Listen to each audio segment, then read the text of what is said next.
언제나 설교하기 위해서 여러분 앞에 선다는 것은 두렵고 떨리는 일입니다. 긴장이 되기도 하고요. 그런데 말씀을 시작하면 어느 순간 긴장이 순식간에 사라져버리고 맙니다. 감사한 일이죠. 오늘도 준비된 말씀대로 하나님께서 기름 부어주셔서 저와 여러분 간에 큰 은혜가 임하기를 예수님의 이름으로 축원합니다. 어제 저희 실버 평생교육원이 첫 번째 봄학기 강의를 했습니다. 지난주에 개강하며 약 80여 분 정도가 오셨는데 어제도 약 20여 분 정도 오셔서 100여 분 정도가 참석하셔서 예배를 드리고 또 강의를 시작했습니다. 11시 반에 항상 예배를 드립니다. 예수 안 믿는 분도 계시고 또 신앙 없으신 분도 계시기 때문에 반드시 예배를 드리지요. 성경책이 없으시기 때문에 제가 프린트물에 찬송과 성경 구절을 적어서 드립니다. 그리고 함께 찬송하고 그 성경 구절을 반드시 우리 입술로 교독하면서 읽습니다. 그리고 제가 이렇게 말합니다. 자, 이제 지금 읽으신 프린트물을 내려놓으시고 잘생긴 제 얼굴만 쳐다 보시기 바랍니다. 이렇게 이야기합니다. 어르신들이 막 웃습니다. 제가 이렇게 말하죠. 웃으시는 걸 다 동의하시는 거죠? 그랬더니 네! 그러시는 거예요.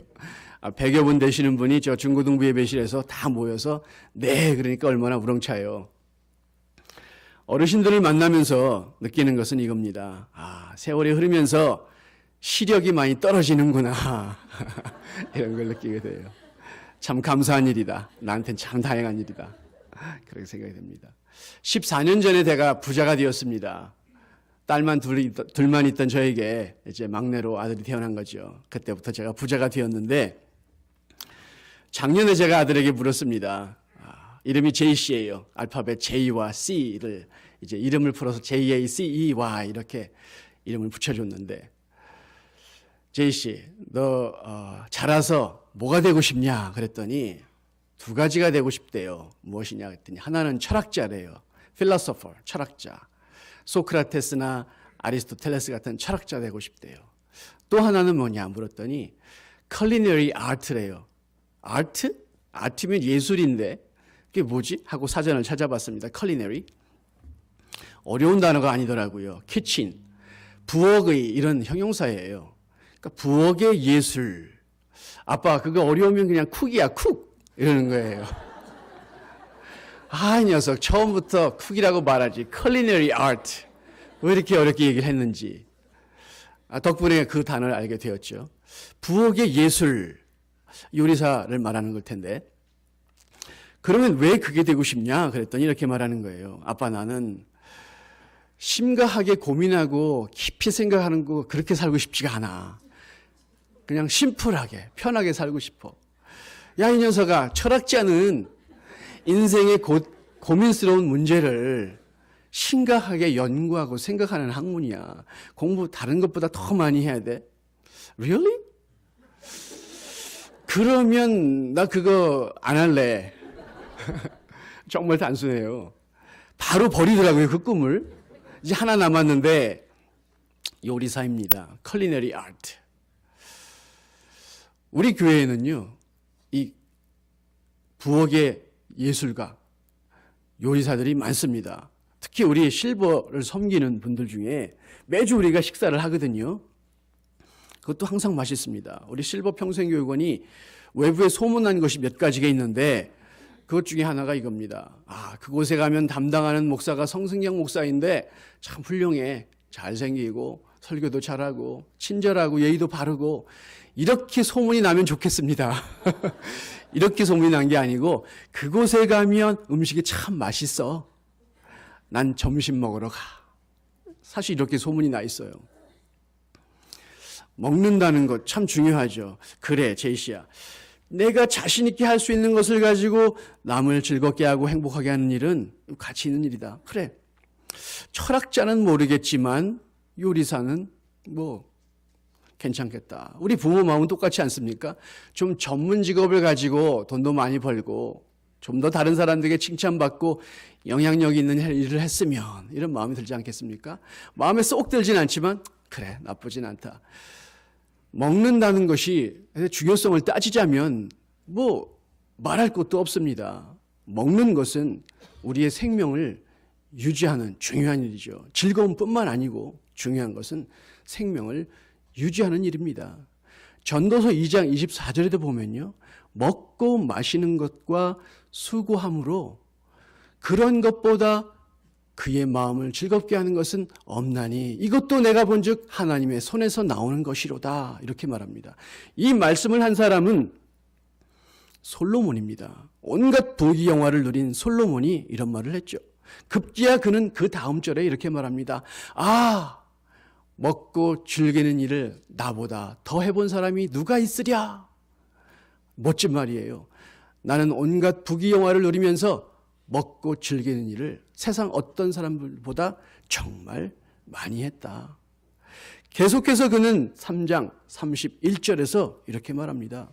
먹고 마시며 수고함으로 낙을 누리는 것이 이것 또한 하나님의 선물인 줄을 내가 알았도다. 온갖 부귀영화를 누리며 인생의 행복을 누린 자신뿐만 아니라 가난하고 형편없는 삶을 사는 사람까지도 먹고 마시며 즐기며 그가 하는 일 가운데서 가치와 보람을 찾고 그 일의 중요성을 느끼면서 인생의 가치를 발견하는 것이 그것이 인생의 참 행복이구나.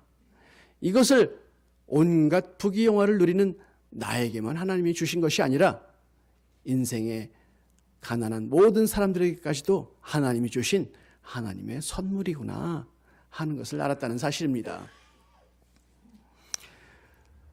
이렇게 먹고 즐기며 낙을 누리는 것이 참으로 중요한데 이스라엘 백성들은 광야 40년 동안 애굽을 출발해서 가나안에 이르기까지 40년은 바로 인생의 한 세대를 상징합니다. 즉 저와 여러분의 한 세대, 우리가 40년 인생을 넘게 살다 할지라도 그 인생의 한 세대를 의미하는 것이죠. 이스라엘 백성들이 그 광야에서 하늘에서 내려온 만나를 먹으며 생명을 유지하고 애굽에서 가나안까지 가는 여정을 잘 마치고요.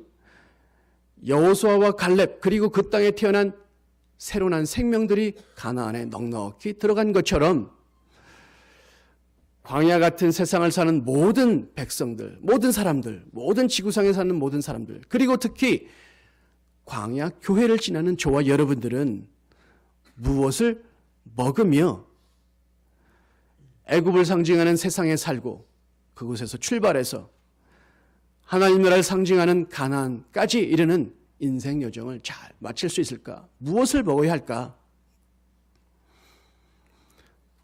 무엇을 먹어야 하며 왜 먹어야 할까? 그리고 오늘 본문에 누가복음 15장 1절과 2절에 짧은 본문이지만 왜 예수님은 비난을 받으실 것을 당연히 아시면서도 세리와 죄인들과 함께 식사를 하실까 하는 문제에 대해서 성경을 통해서 함께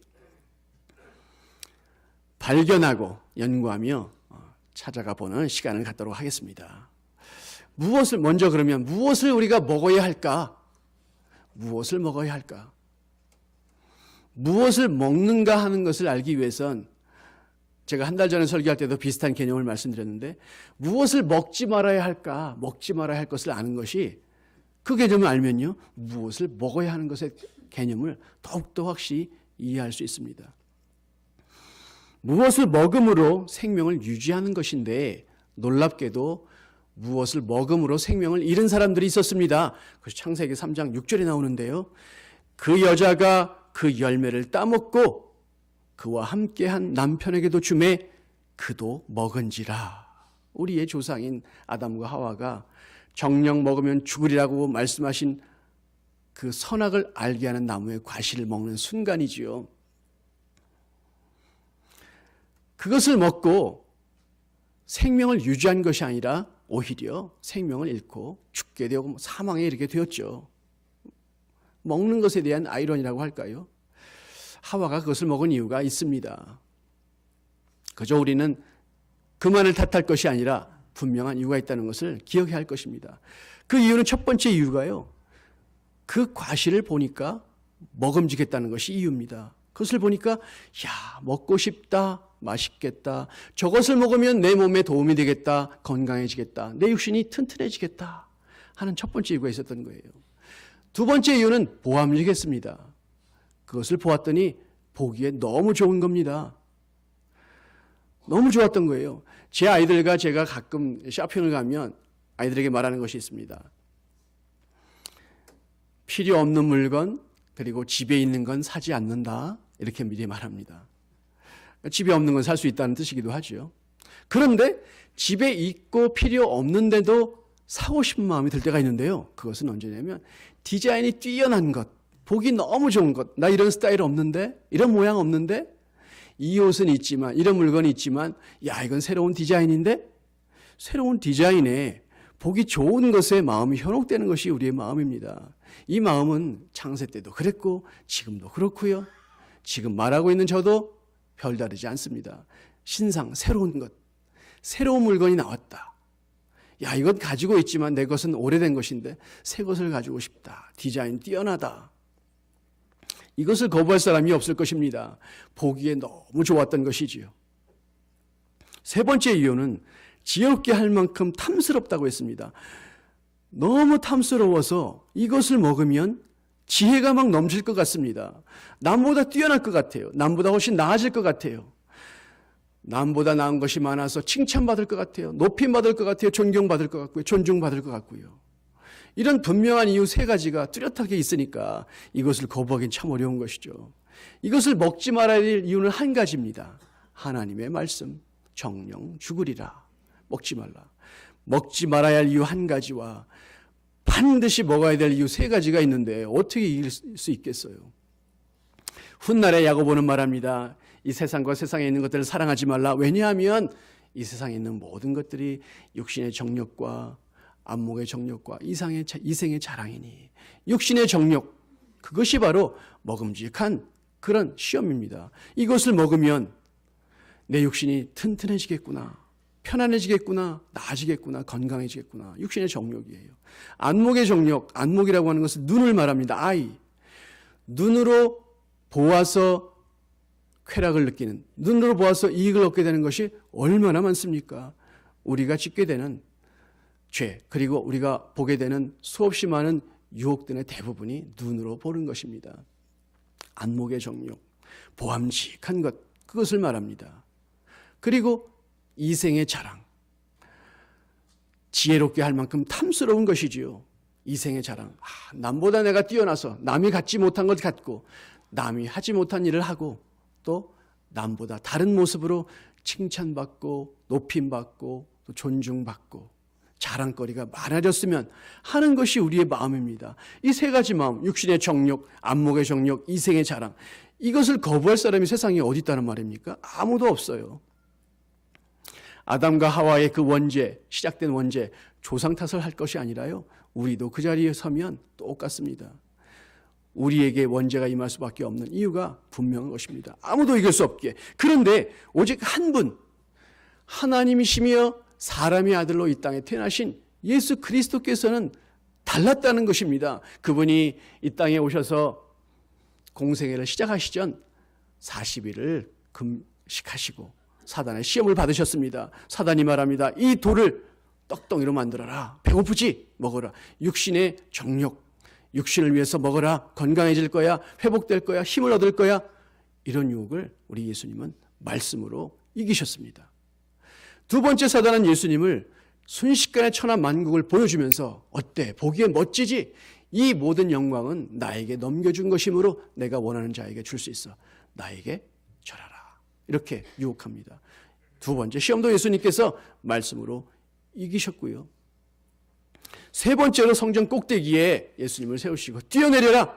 그러면 너는 특별한 존재이니까 땅이 발에 떨어져 네 육체가 부서지기 전에 천사가 너를 두 손으로 받들어서 안전하게 지켜줄 거야. 그렇다면 수많은 사람들이 너를 칭찬하고 특별하다고 높여주고 자랑하고 그렇게 존경하고 존중해 줄 거야.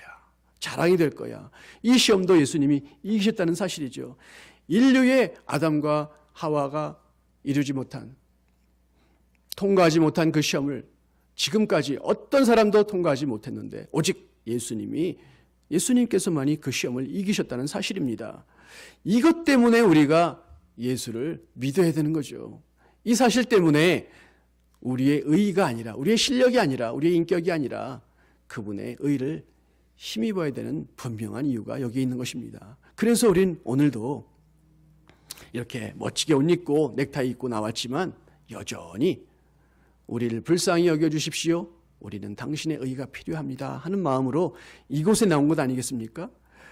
그 시험을 이기신 그 예수님께서 요한복음 6장 51절에 이렇게 말씀하셨습니다. 나는 하늘에서 내려온 산떡이니, 살아있는 떡이니 사람이 이것을 먹으면 영생하리라.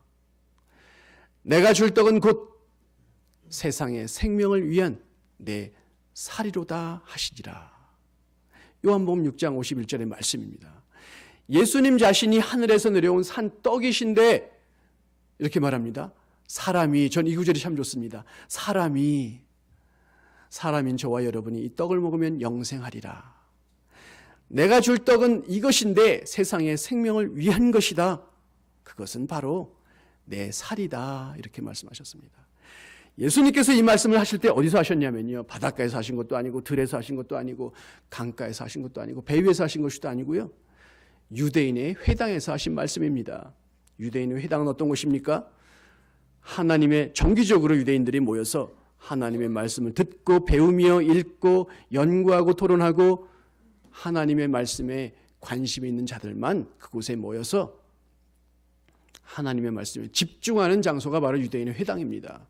그 유대인의 회당에서 예수님께서 이 말씀을 하셨는데 이 말씀을 들은 많은 유대인들과 심지어 많은 예수님의 제자라고 말했던 사람들이 이 말씀을 듣고 이렇게 말합니다. 야, 이 말씀은 참 어렵도다. 누가 이 말씀을 이해할 수 있겠는가? 어떻게 자기 살을 우리에게 주어서 먹게 하고 우리가 그것을 먹으면 죽지 않고 영생한다는 말인가? 참 어렵도다 하고는 돌아서서 다시는 그와 함께 다니지 아니하였더라. 이게 요한복음 6장의 말씀이에요. 예수님을 따랐던 제자들까지도요. 이 요한복음 6장에 왜 예수님을 따르게 되었냐면 오병이의 이적이 기록된 말씀이 거기 있거든요. 거기에 예수님께서 떡을 가지고 축사하시고 떼어주셨더니 남자만 5,000명이 먹게 되었고요. 그 놀라운 사실에 많은 사람들이 충격을 받았습니다. 아, 떡을 먹는 우리 인생의 문제, 지금도 떡을 먹는 우리 생활의 문제가 얼마나 중요합니까? 생활의 문제 때문에 신앙을 버리는 일도 부지기수한 것이 사실인데요.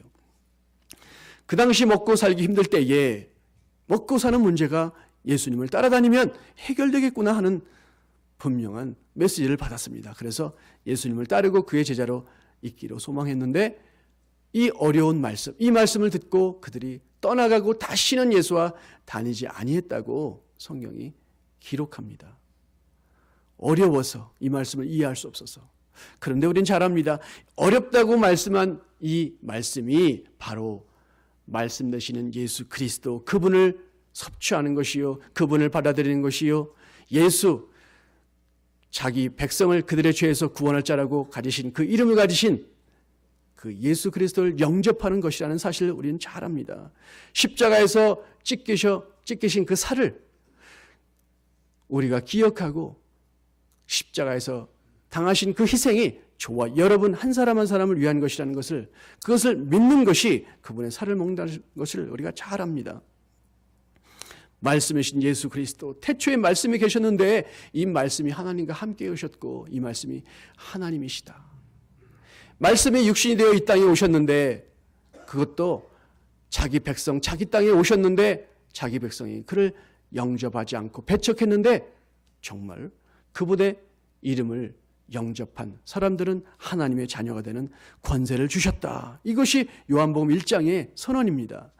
요한복음 1장의 말씀을 우리가 읽고 믿어진다면요, 이게 얼마나 놀라운 선언인지 모릅니다. 하나님이신 그분이, 말씀이신 그분이 육신을 입고 이 땅에 오셨는데, 자기 땅에 오셨는데 자기 백성들이 배척하고 거부했지만 그 이름을 믿고 영접하는 자들은 하나님의 자녀가 되는 권세를 주신다 하는 놀라운 사실이죠. 바로 우리가 먹어야 되는 것은요, 바로 예수 그리스도, 말씀이신 그분, 하나님의 말씀입니다. 하나님의 말씀을 먹어야 되는 것이죠. 하나님의 말씀을 그러면 왜 먹어야 되는가? 지금 말씀드린 것처럼 첫 번째 이유는 즐거움 때문이 아니라, 우리의 생명을 유지하기 때문이 아니라 궁극적으로 하나님께서 허락하시는 영생을 얻기 위함입니다. 영원한 생명을 얻기 위해서 하나님의 말씀 먹어야 합니다. 그분을 영접해야 하고 그분을 섭취해야 합니다. 두 번째 이유가 있습니다. 하나님의 말씀을 먹어야 되는 이유는, 두 번째 이유는 바로 이것입니다. 사무엘상 14장에 보면요, 이런 이야기가 나옵니다. 그 당시에 왕은 사울 왕이었는데 블레셋과 여러 차례 전쟁을 벌입니다. 많은 피해도 보기도 했고요, 전쟁에 때로는 이기기도 하고 전투에서 지기도 하고. 그날은 이제 사울이 아마 분기가 탱천했던 것 같습니다. 전쟁에 나가기 전에 이스라엘 백성들에게 말합니다. 자, 오늘 우리가 저녁 때까지 이 전쟁이 임할 텐데, 당시에 고대의 전쟁은요, 해가 지면 전쟁이 끝나는 겁니다. 보이지 않으니까요. 그래서 창세기에 나온 아브라함이 조카인 롯이 사로잡혀 갔을 때에 밤에 집에서 길리온 군사들을 이끌고 밤에 매복해서 그 전쟁에 승리하는 장면이 나오는데, 전쟁 전문가들은 말합니다. 야, 그 밤에 하는 전쟁, 고대 때 그건 놀랍다, 특별한 전쟁이다, 이렇게 아주 높일 만큼 밤에 하는 전쟁은 어렵습니다. 그래서 저녁이면 전쟁이 끝나게 되는데, 저녁이 될 때까지 우리가 블레셋의 원수를 갚을 때인데 결의를 하자, 맹세하자, 이렇게 말합니다. 이 시간 이후로부터 우리가 이 결의에 찬 마음으로 아무 음식물도 먹지 말자. 그리고 이 전쟁이 끝날 때까지 목숨을 걸고 각오하고 아무것도 먹지 말고, 먹지 말 것을 맹세하고, 그리고 경계합니다. 누가 먹나 감시하는 거죠. 먹는 자들은 전쟁이 끝나기까지 먹는 자들은 저주받을지어다. 그리고 반드시 처벌, 그 처벌은 사형이겠지요. 그렇게 맹세를 하고 전쟁에 임합니다. 이제 전쟁을 시작해서 치열한 전투가 계속되는데, 그 전투 가운데 이기기도 하고, 어떤 전투엔 어떤 지역에서는 이기기도 하고 지기도 합니다. 치열한 전투가 계속되는 가운데 한 무리의 군사가 숲을 속으로 들어가서 먹을 것을 발견합니다. 그 먹을 것은 꿀이었습니다. 그 숲을 가운데에 자연 꿀이 있는데 벌집이 있었고 벌들이 있고 꿀이 있는 것을 발견하게 됩니다. 그것을 발견하는 순간 어떤 마음이 들겠습니까? 저것을 먹으면 좋겠다. 아무도 그것을 보고도 먹을 수가 없었습니다. 사울의 그 저주와 그 맹세시키는 것과 경계하는 것과 서로 다 경계하는 것이니까요. 먹었다간 전쟁에 살아남을지라도 오늘 밤에 죽을 수 있겠구나. 아무도 먹을 수 없을 때 어느 순간 지팡이 하나가 쭉 뻗어나오더니 그 꿀을 찍어서 누군가 먹는 것입니다. 그리고 모든 사람들이 쳐다봤겠죠. 보았더니 그 사람은 바로 사울 왕의 아들인 요나단이었습니다. 요나단이 그 꿀을 찍어서 먹었습니다. 그랬더니 주변에서 요나단에게 이야기합니다. 아니, 어떻게 그런 일을 할 수 있느냐. 저주를 받아 죽을 수도 있다. 처벌받는다. 요나단이 먹었던 이유가 있습니다. 사울 왕이 이 맹세와 경계와 명령을 할 때에 그 자리에 요나단이 없었던 겁니다. 이 명령을 알지 못했던 것이지요. 그래서 먹을 수 있었던 것입니다. 그 말을 전해 들은 요나단이 이렇게 말합니다. 내가 이 꿀을 먹고 조금 먹었을 때도 눈이 밝아졌는데 우리 백성들이 음식을 먹었더라면 오늘 블레셋을 진멸하는데 더 많은 사람들을, 많은 블레셋을 진멸하였으리라, 이렇게 말합니다. 자기가 이 꿀을, 배고픈 가운데 이 꿀을 먹고 눈이 밝아져서 힘을 얻어 전쟁에 나갈 힘을 더 얻었는데, 우리 백성들이 음식물들을 먹었다면 지금 우리가 전쟁에 이기고 있지만 더 효과적으로 이 전쟁에 임하고 더 많은 블레셋을 진멸했을 텐데, 이렇게 말했다는 사실입니다. 꿀을 먹고 눈이 밝아졌다고 했습니다. 꿀을 먹고 눈이 밝아졌다. 또 성경에 보면요, 무엇을 먹고 눈이 밝아진 사람들이 있었는데 그것이 또 창세기에 나옵니다. 창세기 3장 5절에 보면 사단이 하와를 이렇게 유혹합니다. 너희가 이것을 먹는 날에는 정녕 너희 눈이 밝아져 너희가 하나님같이 되고 선악을 알 줄을 하나님이 아심이니라. 선악을 알게 하는 그 나무의 실과를 먹지 말라고 하나님 말씀하신 것은 그것을 먹으면 너희 눈이 밝아질 거야.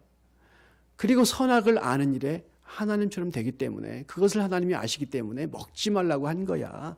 이렇게 유혹하는 것이죠. 그리고 제가 아까 읽어드린 3장 6절 여자가 그 열매를 따먹고 그와 함께한 남편에게도 주니 그도 먹은지라. 같이 먹게 된 이야기가 나오죠. 그리고 바로 3장 7절에 이렇게 말합니다. 이에 그들의 눈이 밝아져. 진짜로 눈이 밝아졌습니다. 사단의 말이 거짓말이 아니었던 거죠. 눈이 밝아졌습니다. 그리고 그들의 눈이 밝아지고 자신들이 벗었음을 알고, 선악을 아는 것이 아니라 자신들이 벗었음을 알게 되었습니다. 그리고 무화과 나무 잎을 엮어 치마로 삼았더라. 이것이 창세기 3장 7절의 말씀입니다. 참으로 중요한 말씀이죠. 그들이 이 선악을 알게 하는 나무의 실과를 먹고 눈이 밝아졌습니다. 먹고 눈이 밝아졌고 정작 보아야 할 것을 보지 못하고 보지 않아야 될 것을 보게 되는데 그들의 부끄러움이었다는 사실이죠. 그래서 죄악으로 잉태되고 태어난 저와 여러분은요, 남의 약점을 보는 것이 너무나 자연스러운 것입니다. 쉬운 것이고요. 남의 약점을 볼 때 눈이 얼마나 예리해지는지, 그 반대로 남의 장점이나 남의 칭찬을 볼 때는요 그렇게 예리하지 못합니다.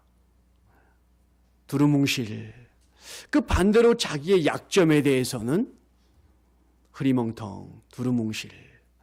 남의 약점이나 부족한 점을 보는 일은 노력하지 않아도 얼마나 눈빛이 예리하게 돌아가는지 눈만 살짝 감아도 바로 보이는 거예요. 이 사람의 약점이, 이 사람의 부족한 면이.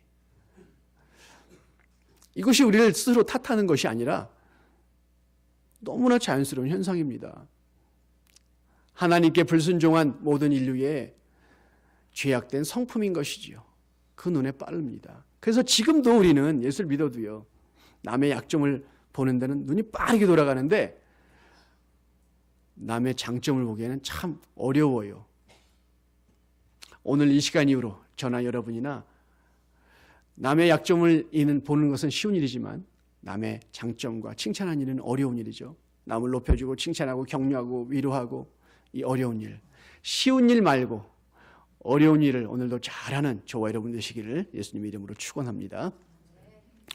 먹고 눈이 밝아진 부정적인 예에 해당이 되는 것이지요. 또 하나의 예가 있는데요, 엠마오로 가는 두 제자가 있습니다. 이들이 엠마오로 두 제자가 갑니다. 그 두 제자 중에 한 사람의 이름은 글로바라고 나오는데 한 사람은 잘 모르겠어요. 기록이 없으니까요. 누군지 모르지만 예수님의 제자들입니다. 두 사람이 대화를 나누면서 엠마오로 가는 중에 가는 길에서 한 사람을 또 만납니다. 그분이 예수님이었습니다. 부활하신 예수님. 그런데 누가복음 24장 16절에 보면 이렇게 놀라운 기록이 있는데, 그들의 눈이 가려져 그인 줄 알아보지 못하더니, 3년 동안 열심히 따라다닌 예수님을 알아보지 못하다니요. 이유는 그들의 눈이 가려졌기 때문이라고 성경은 말합니다. 그들의 눈이 가리워져서 예수님을 알아보지 못했습니다. 대화를 하고 세 사람이 걸어 내려갑니다. 가는 중에 그들이 무슨 대화를 나누는지 예수님이 궁금하시죠? 묻습니다. 그들이 말합니다. 아니, 당신이 정녕 모른단 말입니까? 최근에 예루살렘에 있었던 이 놀라운 소식들을 모른단 말입니까? 우리가 생명으로 여기는 구세주라고 기대했던 그분이, 그 예수님이 십자가에 죄 없이 돌아가셨고, 더욱 놀라운 것은 안식 후 첫날 예수님의 무덤을 찾아간 여인들이 하는 말이었는데, 그들이 그곳에 가서 예수님의 시체를 보지 못하고 예수님이 부활했다는 말을 듣고, 그들이 그것을 보고 우리에게 전했던 놀라운 얘기를 우리가 들었다. 우리가 이 사실을 믿어야 될지 않아야 될지, 이 소문으로, 이 사실들로 인하여 지금까지도 온 예루살렘이 그야말로 소동 중이다. 모든 사람들의 대화는 바로 이것이다. 그런데 당신은 이걸 모른단 말입니까? 라고 예수님께 이렇게 반문하지요. 그들이 이야기를 나누며 가다가 저녁이 되어서 이제 예수님은 가던 길을 계속 가려고 했지만 이 두 제자가 대화를 나눈 중에 무엇을 느꼈을까요? 같이 밤을 지내고 가던 길을 가자고 강권해서 거처에 들어갑니다. 한 집에 거처하고 들어가서 그곳에 저녁을 먹는 시간이 되었는데 저녁을 먹을 때에 예수님께서 떡을 가지사 축사하시고 떼어 그들에게 주시니 이렇게 구절이 나옵니다. 누가복음 24장 말씀인데요. 그리고 누가복음 24장 31절에 이렇게 말합니다. 이에 그들의 눈이 밝아져 예마오로 가는 두 제자들의 눈이 가리워져서 예수님을 알아보지 못했는데 예수님께서 떡을 가지사 축사하시고 떼어 그들에게 주시니 그들의 눈이 밝아졌다고 성경은 말합니다. 그리고 그인 줄 알아보았습니다. 예수님인 줄 알아봤습니다. 드디어 그들이 반신반의했던 평소에 예수님이 내가 십자가에 죽고 부활해서 갈릴리 바다에서 너를 만날 것이다 약속하셨는데 그 이야기를 수없이 들었지만 반신반의했던 그들이 예수님께서 떼어주신 그 떡을 먹고 눈이 밝아져서 그인 줄 예수님인 줄 알아보았습니다. 정말 부활하신 예수님을 다시 만나게 된 것이죠.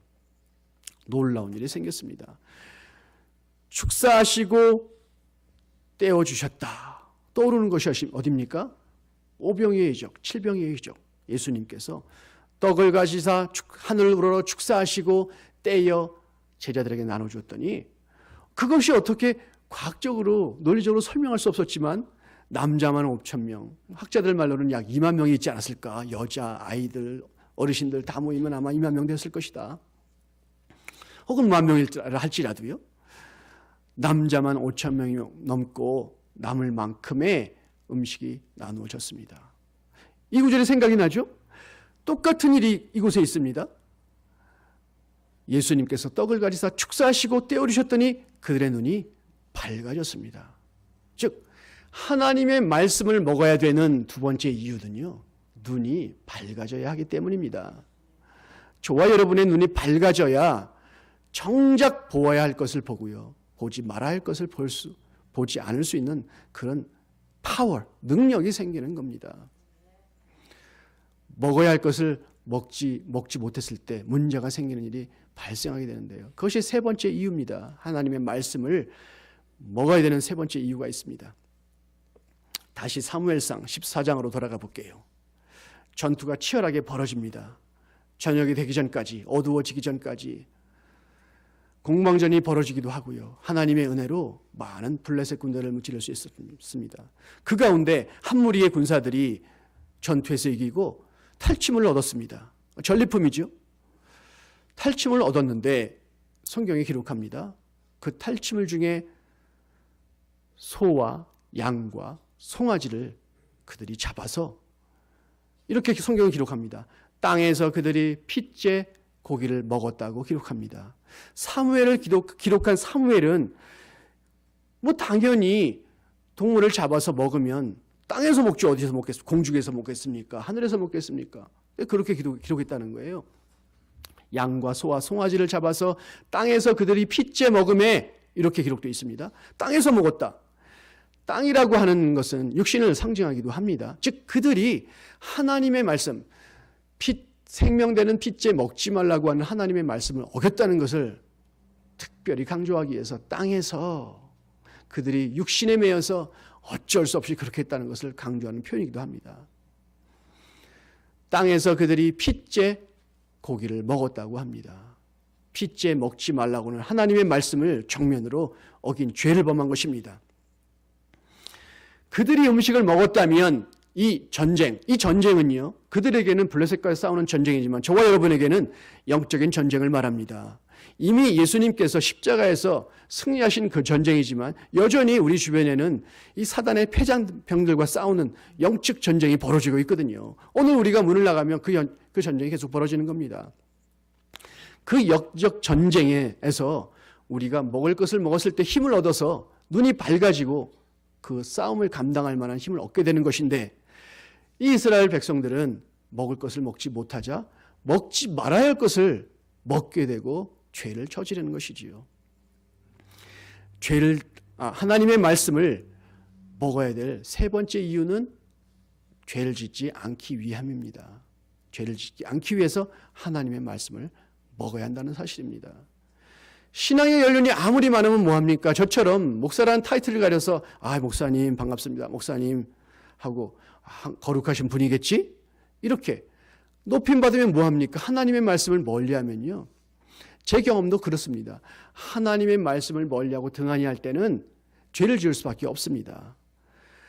어떻게든 최선을 다해서 하나님의 말씀을 붙쫓으면 놀랍게도 내 힘이 아닌데 죄와는 멀어지는, 죄와는 상관없는 멀리 있는 삶을 살 수 있는 그런 환경이나 힘이 생긴다는 것이 놀라운 일입니다. 신앙에 연륜 있는 장로라는 직분을 가지면 뭐 하겠습니까? 집을 5채 산 집사면 뭐 하겠습니까? 권사면 뭐 하겠어요? 리더면 뭐 하겠어요? 성도라는 이름을 가지면 뭐 하겠어요? 타이틀일 뿐이죠. 하나님의 말씀을 멀리하면요, 목사 할아버지라도 소용없습니다. 죄를 지을 수밖에 없는 환경에 빠질 수 없다는 것을, 그럴 수밖에 없다는 것을 사무엘상 14장에 분명히 보여주는 것입니다. 그들이 먹어야 할 것을 먹고 힘을 내서 전투에 임해야 되는데 먹을 것을 먹지 못하니까 먹지 말아야 할 것을 먹고 죄를 저지르는 것입니다. 제가 이런 말씀을 드리지 않아도 여러분들은 너무 잘 알 것입니다. 하나님의 말씀을 멀리하면 오늘도 나의 판단은 육신적인 판단이요, 죄악된 결과를 낳을 수밖에 없다는 것을 우리는 생활 중에서 수없이 경험합니다. 그리고 말합니다. 내 신앙은 여기야. 내가 교회에서는 그래도 존중받는 직분을 가지고 있지만, 이런 봉사도 하고 있지만 육신이 약해서. 아닙니다. 하나님의 말씀을 먹어보세요. 달라요. 힘이 생긴다니까요. 그 말씀을 먹으면요, 영적 전쟁에 임하면서 파워도 생길 뿐만 아니라 죄와도 멀어지는 힘이 생긴다는 사실입니다. 이것이 성경이 우리에게 가르쳐주는 말씀입니다. 자, 하나님의 말씀을 먹어야 되는 첫 번째 이유, 영생을 얻기 위함입니다. 두 번째 이유, 눈이 밝아져 영적 전투에서 파워를 얻기 위함입니다. 세 번째 이유, 죄를 짓지 않기 위함입니다. 자, 오늘 말씀을 정리해 볼게요. 그래서 본문으로 돌아가 볼게요. 누가복음 15장 2절에 이렇게 말합니다. 모든 세리와 죄인들이 말씀을 들으러 가까이 나오니 바리새인과 서기관들이 수군거려 이르되 이 사람이 죄인을 영접하고 음식을 같이 먹는다 하더라. 마땅히 세리와 죄인들과 음식을 먹으면 예수님이 비난받을 것 아셨습니다. 그런데 이 예수님이 이들과 음식을 먹은 이유가 무엇일까요? 이것이 너무나 중요해요.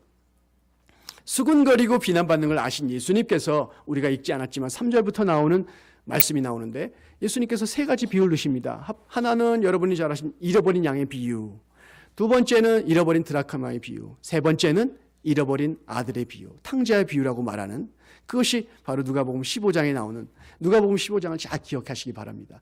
이 세 가지 비유가 나오는데 왜 세리와 죄인들과 식사를 나누면서 이 세 가지 비유를 하셨을까? 이 세 가지 비유는요, 예수님이 이들과 식사를 나누는 이유, 그 이유를 설명하고 있다는 것입니다. 첫 번째, 잃어버린 양의 비유. 양 100마리가 있는 목자가 있었는데 양을 치고 들로 다니다가 한 마리가 이 목자의 음성을 소홀히 했을까요? 듣지 않았을까요? 제멋대로 자기 갈 길 가고 길을 잃었다는 사실입니다. 이 잃어버린 양은 누구를 표현하냐면요, 자기의 힘으로, 자기의 생각대로, 혹은 능력의 부족으로 길을 잃은 인류를 대표합니다.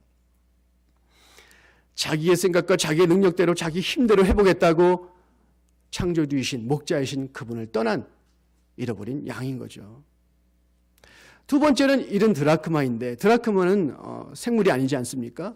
이 여자가 가지고 있던 10개의 드라크마 중에 하나를 잃어버립니다. 이 10개의 드라크마는 참 중요한 것인데요, 이 결혼의 징표로 남자가 여자에게 주는 겁니다. 10드라크마를 엮어서 징표로 주는 거죠. 큰 돈은 아니지만 그것을 가지고 머리에 장식하기도 하고 손목에 매기도 하고, 이 10개 중에 하나만 하도 잊어버리면, 이렇게 비하면 어떨지 모르겠는데요, 그 청원 반지로 받은 다이아몬드 반지, 여기에 흠집이 나거나 알이 빠져나가거나 좀 잘라졌거나 흠이 나거나 이런 것과 동일합니다. 하나만 없어도 이 남편에 대한, 이것을 준 남편에 대한 존중이 사라지는 것으로, 훼손되는 것으로 이해하는 거죠. 그래서 그 하나의 가치는 중요한 건 아니지만 너무나 중요한 거죠.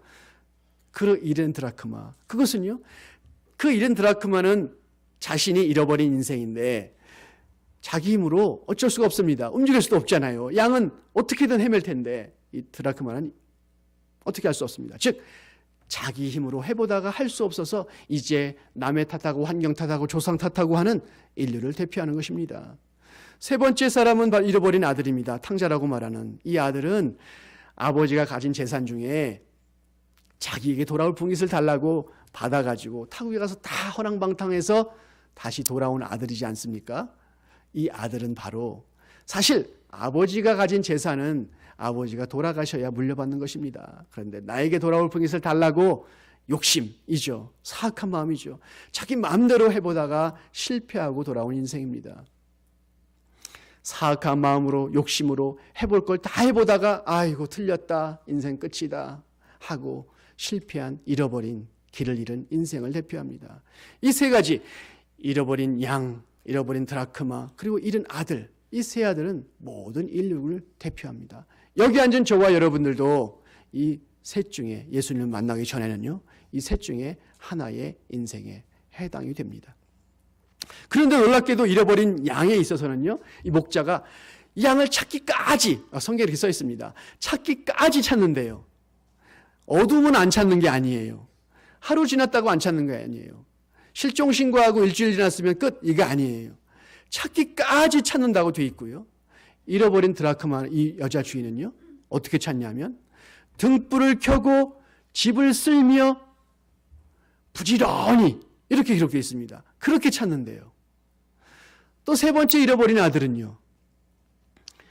이 아들이 돌아올 때 멀리 서 있을 때 집에서 기다리던 아버지가 멀리서 아무도 그가 누구인지 알아보지 못할 때 그 아들을 알아보았다는 것이에요. 멀리서 그를 알아보고 맞이하고 다시 아들로 기다린 그 아버지.